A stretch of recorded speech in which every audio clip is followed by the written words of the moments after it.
Hi everyone and welcome back to Emmy Lou Books. So in today's video I am going to be talking about the books I read in the month of February.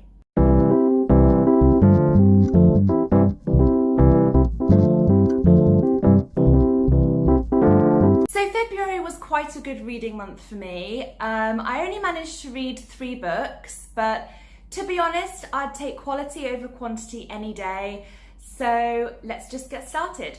So the first book that I finished in the month of February, which was a really pleasant surprise for me, was Everless by Sarah Holland.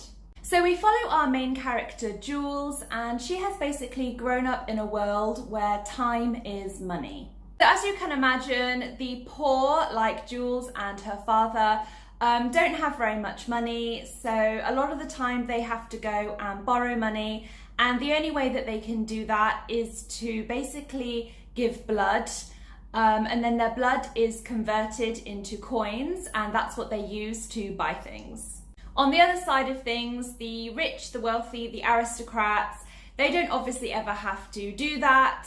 They have lots and lots and lots of time, which means that they live for a lot longer and they don't go through the struggles that the poorer people would go through. So Jules and her father are very, very poor. So when Jules gets the opportunity to go and work in Everless, which is basically a place where the royalty and the rich and the aristocrats live, she jumps at the opportunity to go, but her father is really, really set against it. He says that it's dangerous and really, really doesn't want her to go there.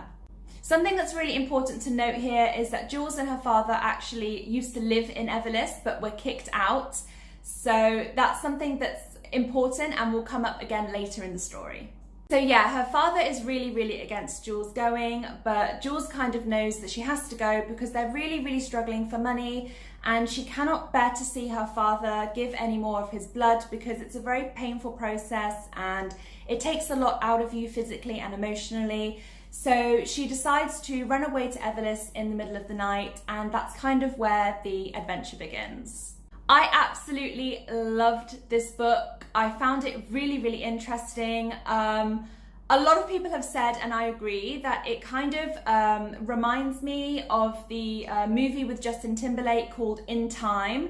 It's the same sort of concept, which I really, really like. And I loved the characters. As I said, I really liked the relationship between Jules and her father. Their relationship is really, really sweet and genuine. And I also love stories that explore past lives, and this one definitely does do that. It was really, really good. I gave it 5 stars, and yeah, I would highly recommend it if you haven't read it. So just as a side note, I am in the middle of reading the second book in the series, which is Evermore, and I'm not that far into it yet, but I'm absolutely loving it. So I think that this one is going to be just as good, if not better, than the first one. The second book that I read in the month of February is a book that I have been meaning to read for I don't know how long, a really, really long time, but that is Crooked Kingdom by Leigh Bardugo. Oh my God, this book was absolutely phenomenal. I've heard people say that it's amazing, and like I said, I've been waiting to read this for a really, really long time. But yeah, I absolutely loved it. I gave it 5 stars as well. I love the character of Kaz Brecker. I find him really, really intriguing and interesting, and I love the relationship that he has with his friends. Even though he doesn't always treat them like friends, you can tell that deep down he does really, really care about them, even if he doesn't always show it. But yeah, this was a fantastic conclusion to the series, and yeah, it was fantastic. I absolutely loved it. If you haven't read this duology yet, I honestly would really, really highly recommend it. And you don't necessarily have to have read the 3 previous books in the series, which is Shadow and Bone, Siege and Storm, and Ruin and Rising. It's all set in the Grishaverse, but if you don't want to read those, then you don't have to. You can just start with this. The first book is 6 of Crows, and the second book that I've just talked about is Crooked Kingdom. And honestly, this duology is absolutely amazing. So if you're thinking about picking it up, but you're not sure whether you want to or not, please do, because it really is a fantastic duology. So the third and final book that I read in the month of February isn't actually even really a book, it is a comic, and it's heavy. Buffy the Vampire Slayer Season 9. I did actually do a whole video talking about this comic and all things Buffy related, so if you're interested in that, I'll link that down below.